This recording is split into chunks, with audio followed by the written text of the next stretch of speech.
Hello दोस्तों, स्वागत है आपके हमारे यूट्यूब चैनल आर के स्मार्ट स्टडी 321 में। यह वीडियो 9th क्लास के विद्यार्थियों के लिए है, जिसमें 9th क्लास के मॉडल सेट 1 साइंस के मॉडल सेट 1 के जितने भी प्रश्न हैं उनके उत्तर को बिल्कुल सटीक और आसान तरीके से बताया गया है। तो देखते हैं क्वेश्चन और उनके उत्तरों को।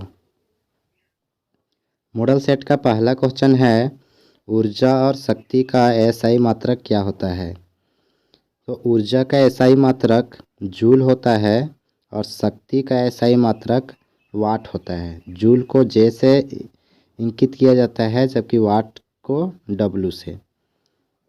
अगला क्वेश्चन है, किसी ध्वनि तरंग की तरंगदैर्घ्य तथा आवृत्ति उसके वेग से किस प्रकार संबंधित है?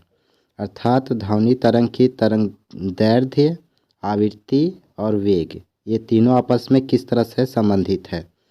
तो तरंग का वेग और उसकी तरंगदैर्घ्य और आवृत्ति के गुणनफल के बराबर होता है। तरंग का जो वेग होता है वो तरंगदैर्घ्य और आवृत्ति के गुणनफल के बराबर होता है।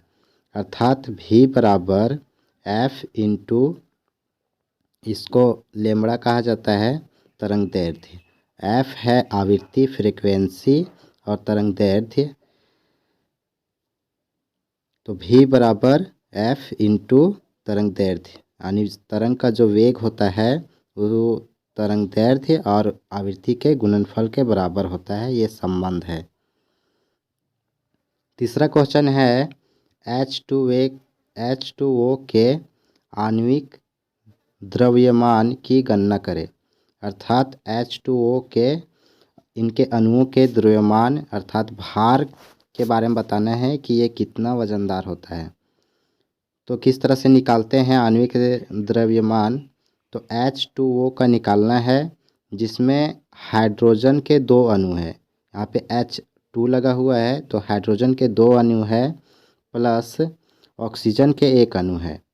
हाइड्रोजन नीचे 2 लिखा गया और हाइड्रोजन का 2 अणु, और हाइड्रोजन का जो द्रव्यमान होता है जिसको कहते हैं मोलर द्रव्यमान, वो होता है, या परमाणु द्रव्यमान, वो होता है 1। और ऑक्सीजन का जो परमाणु द्रव्यमान होता है वो होता है 16। तो ऑक्सीजन का परमाणु द्रव्यमान 16 और हाइड्रोजन का परमाणु द्रव्यमान 1। हाइड्रोजन के 2 अणु अर्थात 2 इंटू 1, और ऑक्सीजन के 1 अणु अर्थात 1 इंटू 16। तो 2 और 1 को मल्टीपल करेंगे तो आएगा 2, और 1 और 16 को मल्टीपल करेंगे तो आएगा 16। अब 2 और 16 को ऐड करेंगे तो आएगा 18। तो ये आंसर है। अर्थात H2O के आणविक द्रव्यमान कितना होता है? 16। इस तरह से और भी क्वेश्चन बन सकता है, और उसको कैसे बनाएंगे तो यहाँ पे थोड़ा सा जान लेते हैं। यहाँ पे क्या है, कुछ तत्व दिए गए हैं और उनके परमाणु द्रव्यमान दिया गया है। जैसे कि H2O दिया हुआ था, तो हो सकता है CO2 दे दे, इसका पूछ दे। तो इस तरह से हमें पता होना चाहिए कि तत्व के परमाणु द्रव्यमान या फिर मोलर द्रव्यमान क्या होता है, कितना होता है। तो यहाँ पे जितना तत्व दिया गया है उतना ही का तत्व से 9th क्लास के सिलेबस के अनुसार पूछा जाएगा।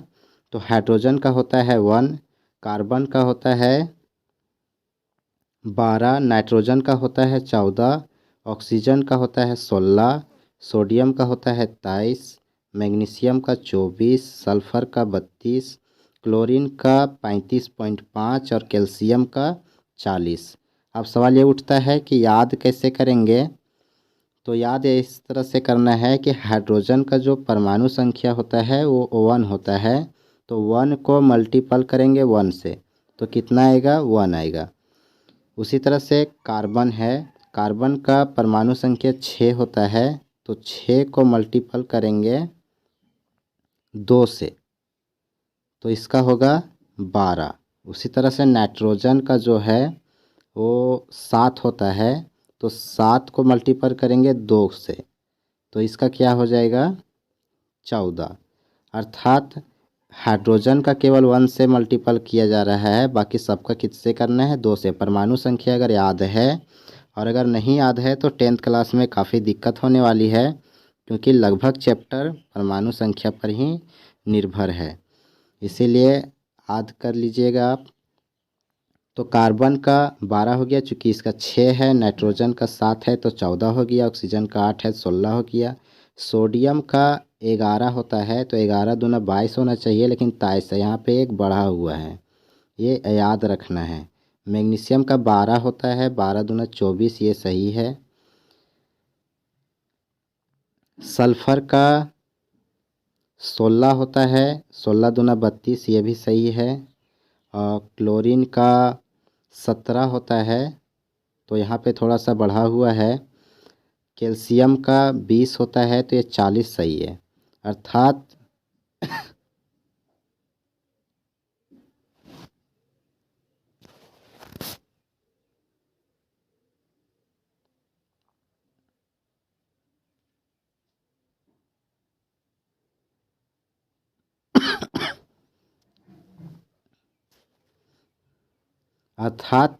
केवल ये सोडियम का एक बढ़ाया गया है, इसको याद रखना है, और एक क्लोरीन को बढ़ाया गया है, ये 2 याद रखना है। सोडियम को एक बढ़ाया गया है, क्लोरीन को भी एक और हाफ 1.5 बढ़ाया गया है।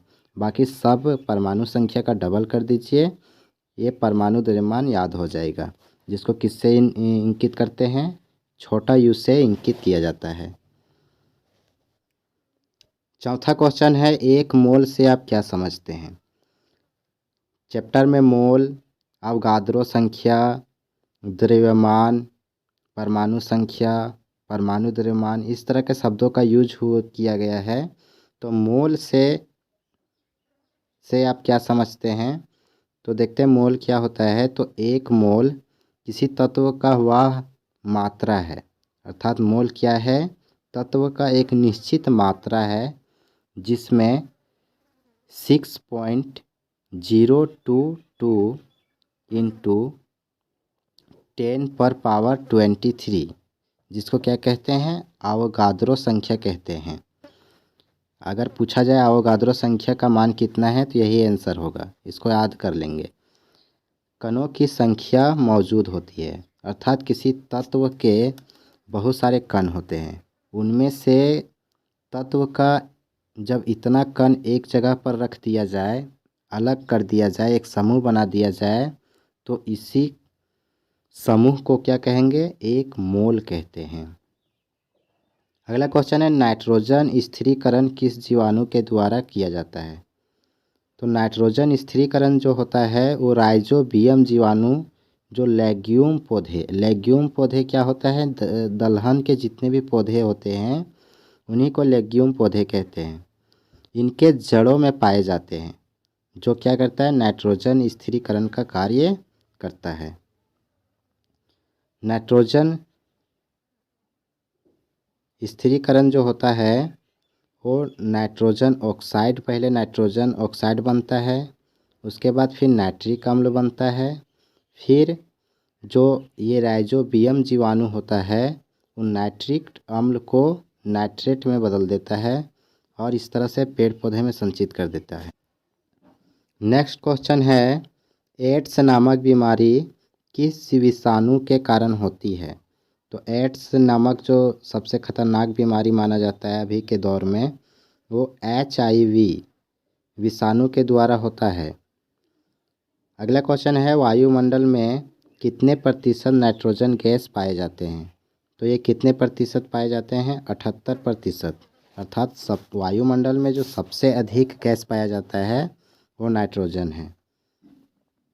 अगला क्वेश्चन है, 1 जूल को परिभाषित कीजिए और उस भौतिक राशि का नाम बताइए जिसका SI मात्रक जूल है। जूल को परिभाषित करना है, और जूल जो है वह किसका SI मात्रक है। तो 1 जूल कार्य की वह मात्रा है, 1 जूल है वो कार्य की मात्रा है, तो वह मात्रा है जिसमें किसी वस्तु पर N न्यूटन बल लगाने पर वह वस्तु 1 मीटर विस्थापित हो जाती है। अर्थात अगर कोई वस्तु है और इस पर 1 न्यूटन बल लगाया जाता है और ये वस्तु 1 मीटर विस्थापित हो जाती है, तो उसे क्या कहते हैं? 1 जूल कार्य किया गया। अर्थात क्या देखते हैं कि कार्य बराबर बल गुना विस्थापन होता है। ये सूत्र है। कार्य का SI मात्रक होता है जूल और बल यहाँ पे दिया गया है 1 न्यूटन और विस्थापन 1 मीटर। जब 1 न्यूटन बल लगाने पर 1 मीटर विस्थापन होता है तो 1 जूल आता है। अर्थात किसी वस्तु पर जब 1 न्यूटन बल लगता है और वो वस्तु 1 मीटर विस्थापित हो जाता है तो उसे क्या कहते हैं? 1 जूल कहते हैं, जो कार्य का SI मात्रक है। यहाँ पे लिखा हुआ है कार्य वह भौतिक राशि है जिसका SI मात्रक क्या होता है? जूल। जिसे किससे डिनोट करते हैं? छोटा j से। अगला क्वेश्चन है,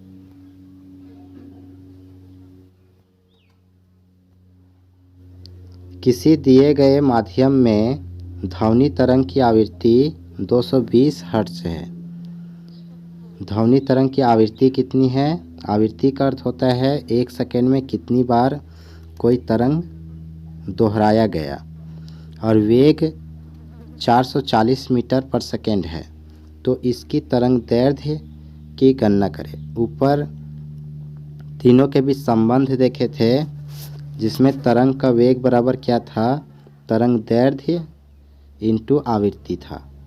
तो आवृत्ति दिया हुआ है 240 हर्ट्ज, वेग दिया हुआ है आवृत्ति दिया हुआ है 220 हर्ट्ज और वेग दिया हुआ है 240 मीटर पर सेकेंड, और तरंग दैर्ध्य क्या करना है? निकालना है। सूत्र यहाँ पे लिखा हुआ है, ये सूत्र याद कर लेंगे।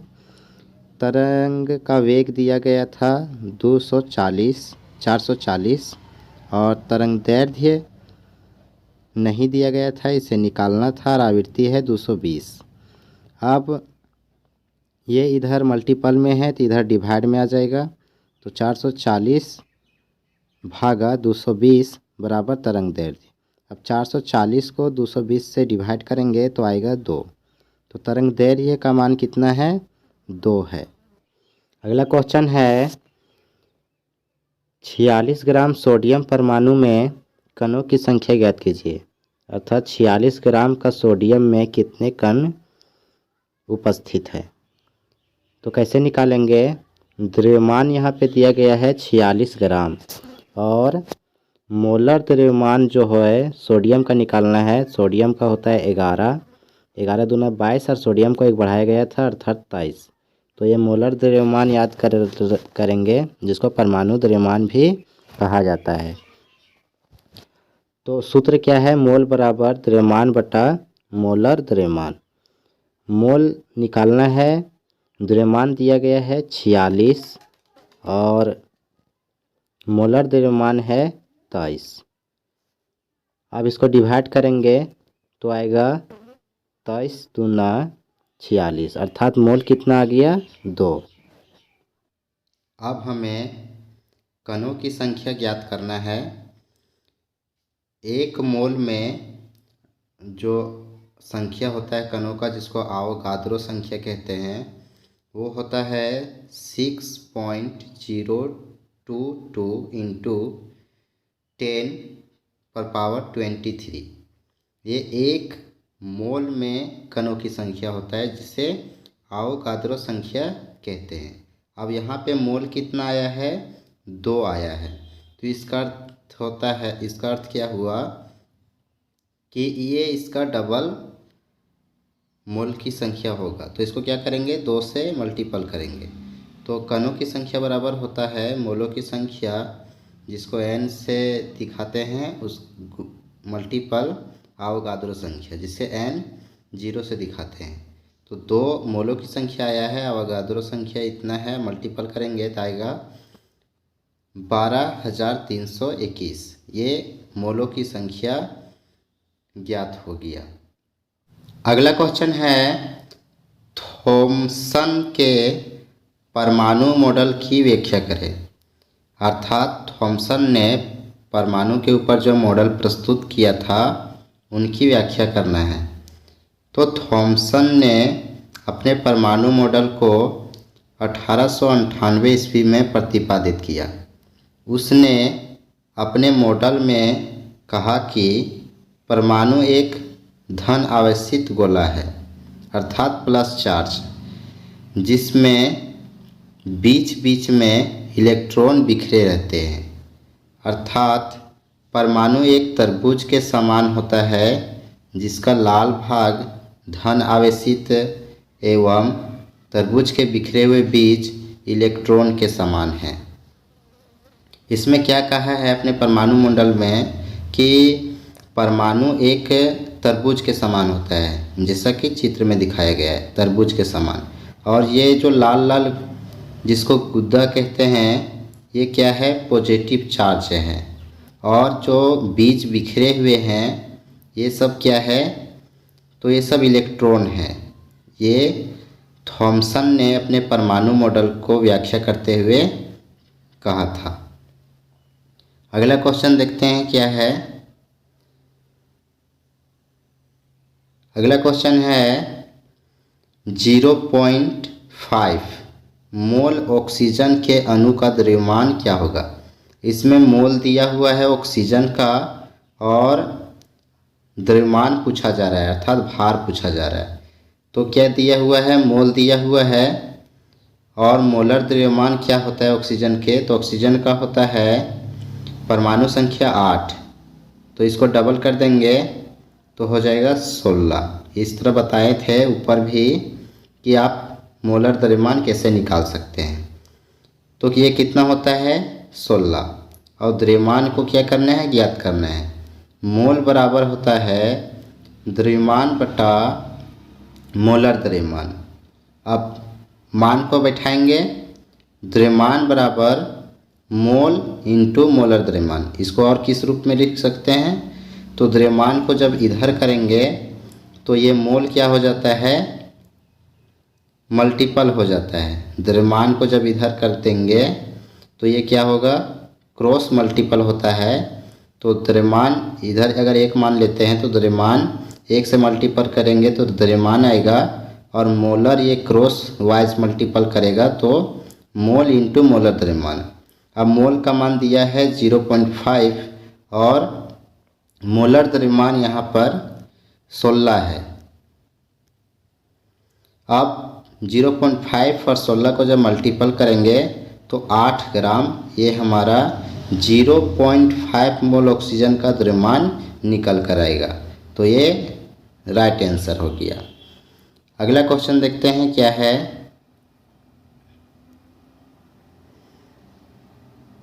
अगला क्वेश्चन है प्रतिरक्षीकरण, जिसको टीकाकरण भी कहते हैं, ये क्या है। बचपन में आपने सुना होगा कि बचपन में बच्चों को क्या किया जाता है, टीकाकरण किया जाता है, अर्थात कुछ दवाइयाँ दी जाती है। तो ये क्या होता है, तो प्रतिरक्षीकरण एक जैविक प्रक्रिया है। एक जैविक प्रक्रिया है जिसके अंतर्गत प्रतिजैविक, जिसका अर्थ होता है दवा, तो प्रतिजैविक पदार्थों को शरीर में डाला जाता है। जैसे कोरोना वायरस में हम लोग वैक्सीन लिए, तो ये वैक्सीन जो है वो प्रतिजैविक है, जो हमारे शरीर को खतरनाक सूक्ष्म जीवों से रक्षा करता है। वैक्सीन जो प्रतिजैविक था वो कोरोना वायरस का से रक्षा कर रहा था। इस तरह से अलग अलग प्रतिजैविक अलग अलग बीमारियों के लिए, बीमारियों से हमारा क्या करता है, रक्षा करता है। इसे ही प्रतिरक्षीकरण या टीकाकरण कहा जाता है। दूसरे शब्दों में अगर संक्षिप्त में अगर कहा जाए एक लाइन में, तो शरीर में रोगों से लड़ने की क्षमता का विकास करने की प्रक्रिया को प्रतिरक्षीकरण कहते हैं। और ये हमारा शरीर जो रोगों से लड़ने का विकास उत्पन्न करता है, ये कैसे करता है, तो ये करता है प्रतिजैविक पदार्थों से, जो क्या किया जाता है, हमारे शरीर में इंजेक्ट किया जाता है, ताकि ये जैविक प्रतिजैविक पदार्थ हमारे शरीर में ब्लड में मिल जाए, ब्लड सेल में, और ये बीमारियों से लड़े। उसी को क्या कहते हैं, प्रतिरक्षीकरण या टीकाकरण। अगला प्रश्न देखते हैं। अगला प्रश्न है, जल प्रदूषण के 3 कारण बताइए। अभी सबसे बड़ा मेजर प्रॉब्लम जो है वो है जल प्रदूषण। तो इसके 3 कारण बताना है कि कौन कौन सा है। जल प्रदूषण के 3 निम्नलिखित कारण है। पहला क्या है? पहला है घरों से निकलने वाले कचरे। जितने भी घर हैं, जैसे कि गांव में है या फिर शहर में घर हैं, वे सारे कचरे क्या होते हैं, नालों में चले जाते हैं या नालों में डाल दिया जाता है और ये नालों से नदियों में पहुंचता है और ये नदियों को क्या कर देता है, प्रदूषित कर देता है। इससे जल जो है, नदी का जल जो है वो प्रदूषित हो जाता है। दूसरा क्या है? तो उद्योगों से निकलने वाले कचरे, जो उद्योगों से कचरे निकलते हैं या गंदे जल, सबसे अधिक उद्योगों से जो जल को प्रदूषित करता है वो है गंदा जल। तो गंदे जल नदियों के जल को अधिक प्रदूषित कर रही है। तीसरा क्या है? ये नदियों के ही जल को नहीं बल्कि ये भौम जल जो भूमि से हम लोग पीने के लिए निकालते हैं, उस जल को भी ये प्रदूषित करते हैं। खेतों में प्रयोग होने वाले रासायनिक उर्वरक और छिड़काव जो करते हैं दवाइयाँ, वो दोनों जल को अधिक प्रदूषित कर रही है। तो इस तरह से 3 कारण है जो जल को क्या करती है, प्रदूषित करती है। और प्रयास करना है कि जल प्रदूषित ना हो। अगला क्वेश्चन है, किसी पिंड की गतिज ऊर्जा को परिभाषित कीजिए। गतिज ऊर्जा क्या है, ये परिभाषा लिखना है गतिज ऊर्जा का, और गतिज ऊर्जा के लिए व्यंजक प्राप्त करना है। अर्थात गतिज ऊर्जा का जो एक सूत्र होता है, कैसे निकाला जाता है, ये सूत्र को बताना है। तो पहले जान लेते हैं कि एक पिंड का गतिज ऊर्जा क्या होता है, ये गतिज ऊर्जा का परिभाषा क्या है। तो किसी पिंड में उपस्थित वह ऊर्जा, एक चीज़ जान लीजिए, अगर कोई वस्तु गति कर रही है तो उसमें ऊर्जा है। बिना ऊर्जा के कोई भी वस्तु गति नहीं करती है। अगर एक पत्ता भी गति कर रहा है तो वह ऊर्जा है। अगर साइकिल चल रही है तो उसमें ऊर्जा है। और वो ऊर्जा कहाँ से आ रहा है, तो हमारे शरीर से। हम अपने शरीर का ऊर्जा साइकिल को दे रहे हैं और साइकिल उस ऊर्जा से गति कर रहा है, जिसके कारण और उसमें ऊर्जा समाहित होती है। तो कोई भी वस्तु गति तभी करती है जब हमें उस ऊर्जा दिया जाता है और गति के कारण उसमें ऊर्जा भी उत्पन्न होता है। तो बोलता है किसी पिंड में उपस्थित वह ऊर्जा जो उस पिंड के गति के कारण उत्पन्न होती है। अर्थात कोई पिंड का यहाँ अर्थ है कोई वस्तु जब गति करती है तो उसमें ऊर्जा उत्पन्न हो जाती है और उसी ऊर्जा को क्या कहते हैं, गतिज ऊर्जा कहलाती है। क्योंकि वो गति में होती है। ठीक है, तो गतिज ऊर्जा कहलाती है। अगर उदाहरण के तौर पर देखें तो क्या है, बंदूक की गोली, जो गोली निकला उसमें गतिज ऊर्जा होता है, बहता जल उसमें गतिज ऊर्जा होता है, हवा इत्यादि में क्या होता है, गतिज ऊर्जा उपस्थित होती है। क्योंकि ये गति में होते हैं। जो भी वस्तु गति में है उसमें गतिज ऊर्जा हो गई, और वस्तु को ही यहाँ पे पिंड से इंकित किया गया है। अब व्यंजक देख लेते हैं, गतिज ऊर्जा का व्यंजक क्या है। तो गतिज ऊर्जा के लिए व्यंजक, माना कोई m द्रव्यमान का पिंड है, अर्थात कोई m द्रव्यमान का वस्तु है जिसका भार क्या है, m है, और v वेग से गति कर रहा है और कितनी रफ्तार से जा रहा है। जैसे कि कोई बाइक होता है, कितनी रफ्तार से जाता है, 100 की स्पीड, 80 की स्पीड, 70 की स्पीड, उसी तरह से ये v वेग से गति कर रहा है। तो गतिज ऊर्जा बराबर क्या होता है, तो 1/2 गुना द्रव्यमान गुना वेग पर स्क्वायर। गतिज ऊर्जा बराबर, या फिर लिख सकते हैं गतिज ऊर्जा बराबर 1/2 इंटू एम का संकेत होता है, एम द्रव्यमान का जो इंकित करते हैं एम से और वेग को भी से। तो द्रव्यमान के स्थान पर एम और वेग के स्थान पर भी। अब क्या आता है, एक व्यंजक मिलता है जो गतिज ऊर्जा बराबर होता है 1/2 mv²। ये क्या है, वह सूत्र है जिससे हम किसी भी पिंड के गतिज ऊर्जा को प्राप्त कर सकते हैं कि वह कितने उसके अंदर गतिज ऊर्जा उपस्थित है। अब अगला क्वेश्चन देखते हैं। अगला क्वेश्चन है, एक तरंग की आवृत्ति आवर्तकाल को परिभाषित करना है।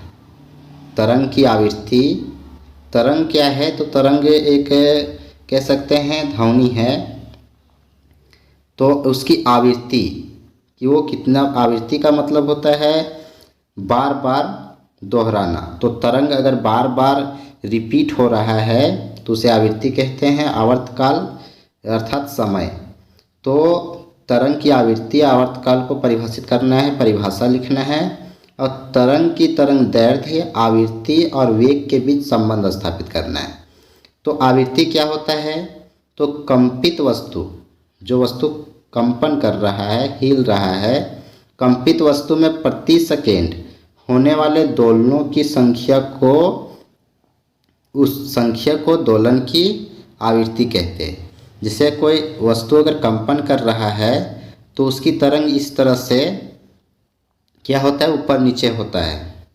तो एक सेकेंड में ये कितनी बार ऊपर नीचे हुआ, इन्हीं संख्या को क्या कहते हैं? आवृत्ति कहते हैं। अब क्या है आवर्तकाल? क्या होता है? तो कंपित वस्तु द्वारा एक दोलन पूरा करने में, अर्थात अगर यहाँ से, अगर एक दोलन मानते हैं यहाँ से और यहाँ तक आने में, तो यहाँ से शुरू हुआ और यहाँ पे फिर आया तो इसको एक दोलन कहेंगे। या नीचे यहाँ से शुरू हुआ और यहाँ तक आया तो इसको एक दोलन कहेंगे। तो एक दोलन पूरा करने के लिए कितना समय लिया गया, इस समय को क्या कहते हैं? आवर्तकाल कहते हैं। यहाँ पे तरंग दैर्ध्य है जो यहाँ पे पूछा नहीं है, शायद आ सकता है एग्जाम में, इसीलिए तरंग दैर्ध्य को भी परिभाषित किया गया है। इसको भी देख लेते हैं। तो दो श्रृंगों या गर्तों के बीच, ये ऊपर का जो होता है इसको श्रृंग कहते हैं और ये जो नीचे होता है इसको गर्त कहते हैं। तो ये दो श्रृंग या फिर ये दो गर्त, इसके बीच की जितनी भी दूरी होती है उसी को क्या कहते हैं? तरंग दैर्ध्य कहते हैं। ठीक है, आवृत्ति को n से सूचित करते हैं, आवर्तकाल को t से और तरंग दैर्ध्य को लैम्ब्डा से, उल्टा y कह सकते हैं। अगला क्वेश्चन देखते हैं। यहाँ पे अगला क्वेश्चन देखने से पहले थोड़ा चित्र से समझ लेते हैं क्या है। जैसे ये श्रृंग है और ये गर्त है, ये क्या है? श्रृंग है और ये गर्त है। ये तरंग इस तरह से गति करती है, इस तरह से क्या होता है? गति करती है। ठीक है, तो एक सेकेंड में ये जितना बार दोलन करेगी, जितना बार घूमेगी, इसी को क्या कहते हैं? आवृत्ति। और एक दोलन को पूरा करने के लिए, अर्थात यहाँ से शुरू हुआ, फिर यहाँ आया और फिर यहाँ पे आया, तो एक दोलन पूरा करने में जितना समय लेगा उसे आवर्तकाल कहते हैं। और ये श्रृंग और ये श्रृंग, या ये गर्त, ये दोनों के बीच की जो जितनी दूरी होती है उसे कहते हैं तरंग दैर्ध्य। अब इनके बीच संबंध को देखते हैं कि तरंग दैर्ध्य, आवृत्ति और वेग के बीच संबंध क्या होता है। तो तरंग की तरंग दैर्ध्य, आवृत्ति और वेग के बीच संबंध भी बराबर होता है लैम्ब्डा बटा टी, अर्थात तरंग दैर्ध्य बटा आवर्तकाल। और फिर होता है भी बराबर 1/t। इसको क्या किया है? बाहर निकाल दिया गया है, अर्थात ये जो लैम्ब्डा है इसको मल्टीपल में दिखाया गया है। तो 1/t और इंटू लैम्ब्डा, अर्थात ये कह सकते हैं कि अगर फिर से इसको मल्टीपल करेंगे, लैम्ब्डा को 1 से करेंगे तो लैम्ब्डा/t आ जाएगा। तो इस तरह से क्या हुआ कि v बराबर 1 बटा जो t लिखा गया है उसको n से डिनोट किया गया, क्योंकि 1/t जो है वो n के बराबर होता है। आवृत्ति प्रति सेकेंड में लिया गया दोलनों की संख्या होती है, तो ये एक सेकेंड में कितना एक सेकेंड में कितना ये बार दोलन किया, तो 1/t बराबर होता है n। तो 1/t के स्थान पर क्या लिख दिया गया, n। तो ये क्या हो गया, v बराबर n लेमडा। तो इस तरह से एक संबंध आया, v बराबर n इंटू लेमडा, दोनों के बीच इंटू का चिन्ह छिपा हुआ है। तो v बराबर n लेमडा, ये क्या है, तरंगदैर्घ्य, आवृत्ति और वेग के बीच संबंध है। अगर वेग ज्ञात करने के लिए कहा जाए तो इसी सूत्र का यूज करेंगे। अगर तरंगदैर्घ्य, आवृत्ति या वेग, तीनों में से कोई एक भी ज्ञात करने के लिए कहा जाए तो यही सूत्र का प्रयोग करके ज्ञात करेंगे। अगला प्रश्न है 17वां प्रश्न में दो प्रश्न है, ए और बी। पहला प्रश्न है समस्थानिक से आप क्या समझते हैं, उदाहरण के साथ व्याख्या करना है। तो समस्थानिक को देखेंगे क्या होता है। समस्थानिक का अर्थ अगर देखा जाए तो सम और स्थान, इसका अर्थ क्या हुआ, सम यानी होता है बराबर और स्थान का अर्थ होता है, ये पता है। तो देखते हैं समस्थान क्या है, एक जैसा ही स्थान। तो समस्थानिक एक ही तत्व जिसका परमाणु संख्या समान होती है, इसीलिए इसको क्या कहा गया, समस्थानिक। परमाणु संख्या क्या होता है, एक ही स्थान वाले होते हैं ये। जैसे सोडियम है तो 11वां स्थान वाले होंगे, हाइड्रोजन है तो पहले स्थान वाले होंगे। परमाणु संख्या, तो परमाणु संख्या समान होती है, परंतु परमाणु का जो द्रव्यमान संख्या होता है वो अलग अलग होता है। उन्हें क्या कहते हैं, समस्थानिक। यानी एक ही स्थान के अगर होंगे जिसको परमाणु संख्या कहते हैं, समान होते हैं, जबकि द्रव्यमान संख्या होता है अलग अलग होता है, ऐसे तत्वों को ही क्या कहते हैं, समस्थानिक कहा जाता है। जैसे उदाहरण के साथ व्याख्या करना है तो उदाहरण देख लेते हैं हाइड्रोजन का।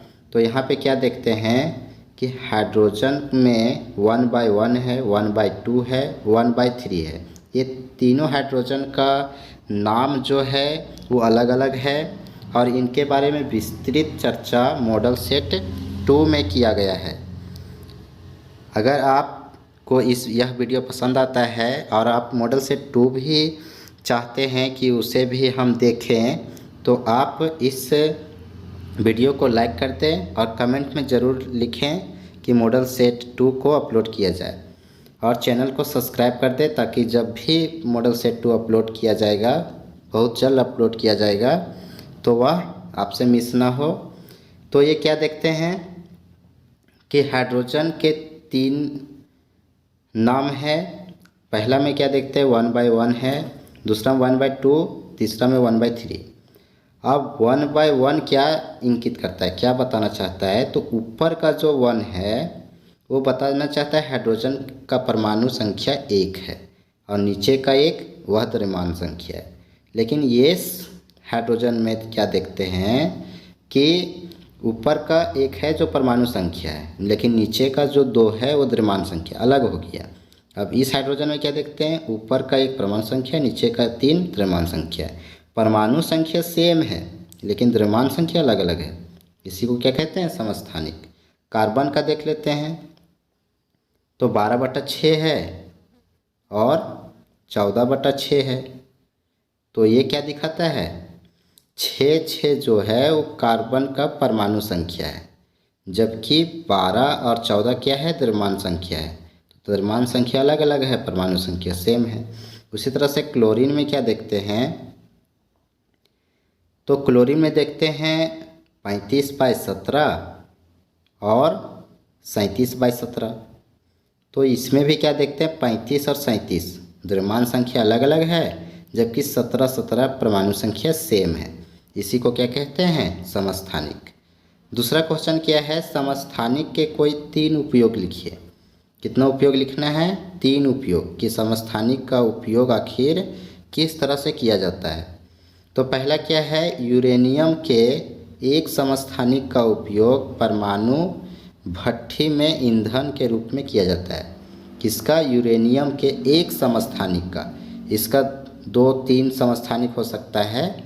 तो यूरेनियम का एक समस्थानिक का उपयोग परमाणु भट्ठी में ईंधन के रूप में किया जाता है। दूसरा क्या है कि कैंसर के उपचार में कोबाल्ट के समस्थानिक का उपयोग होता है। कैंसर के उपचार में किसके समस्थानिक का उपयोग किया जाता है? तो कोबाल्ट के।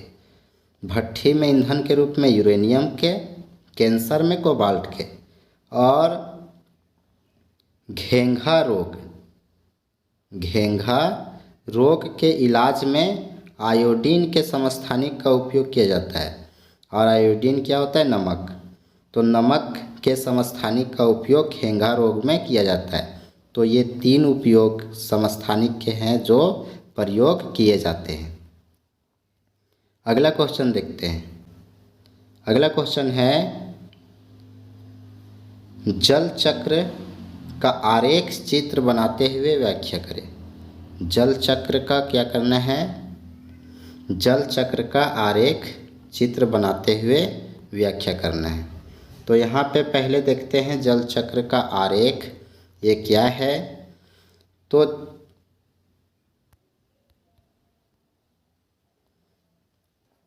जल एक नवीकरणीय योग्य संसाधन है। जल क्या है? एक नवीकरणीय योग्य संसाधन, ये पता है। इसका बार बार उपयोग किया जाता है, इसलिए यह एक नवीकरणीय योग्य संसाधन है। नवीकरणीय योग्य का अर्थ होता है वह संसाधन जिसका हम पुनः प्रयोग कर सकते हैं, अर्थात हम जल का दोबारा प्रयोग करते हैं। जल चक्र के कारण संभव है। और ये जल का दोबारा प्रयोग करते हैं किसके कारण संभव है? तो ये संभव है जल चक्र के कारण।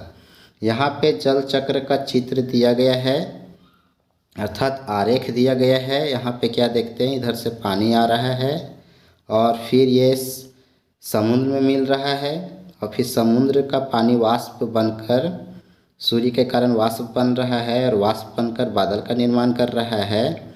और फिर ये बादल वर्षा के रूप में फिर धरती पर आ रहा है, फिर इसका यूज होगा यहाँ पर और फिर ये नदी नालों से होकर फिर समुद्र में जाएगा और फिर ये वाष्पीकृत होगा और फिर सूर्य के गर्मी के कारण वाष्पीकृत होगा और बादल का निर्माण होगा और फिर ये बादल के रूप में वर्षा कराएगा।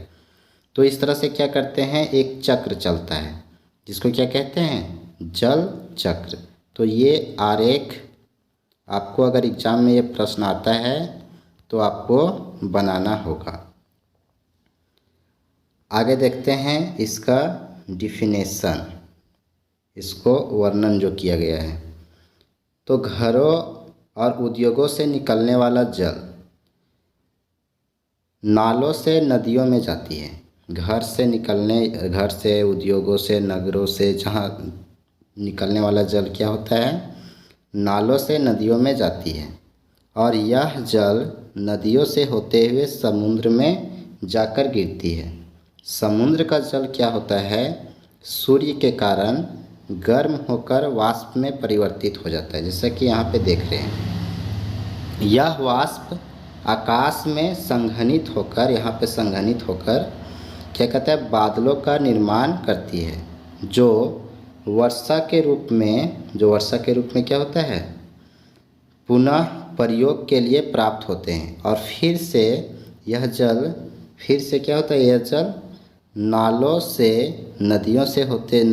और नदियों से होते हुए समुद्र में गिरती है। और इसी प्रक्रिया को क्या कहते हैं, जल चक्र, क्योंकि ये चक्र क्या होता है, चलता रहता है, जो चित्र में दिखाया गया है। यहाँ पे आप चित्र में देख सकते हैं। अगला प्रश्न है, संक्रमक और असंक्रमक रोगों में उदाहरण के साथ अंतर स्पष्ट करना है।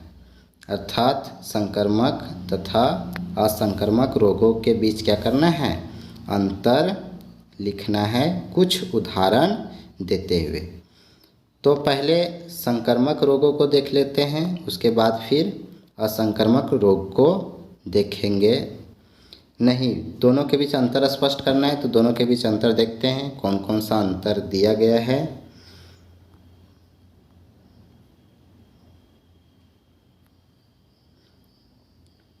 पहला अंतर है संक्रामक रोग एक ऐसा रोग है। पहले संक्रामक रोग के बारे में देखते हैं। संक्रामक रोग एक ऐसा रोग है जो एक व्यक्ति से दूसरे व्यक्ति में फैलता है।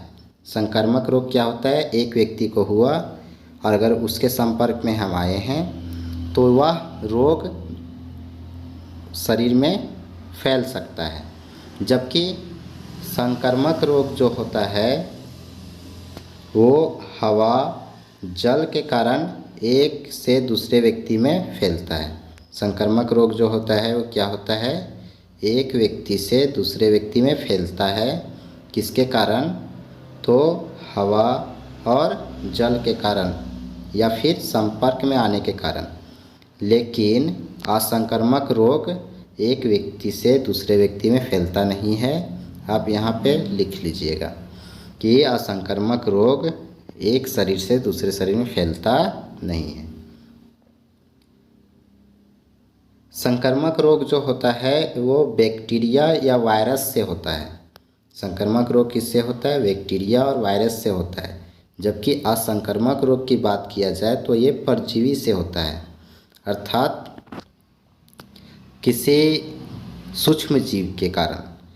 ठीक है, परजीवी का अर्थ होता है जैसे कि मक्खी हो गया, मच्छर हो गया, ये सब क्या है, परजीवी है।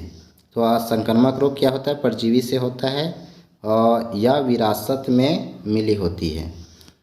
जो असंक्रामक रोग होता है या तो विरासत में मिली होती है या परजीवी होती है। विरासत का अर्थ होता है जो अपने पूर्वजों से मिला हुआ है।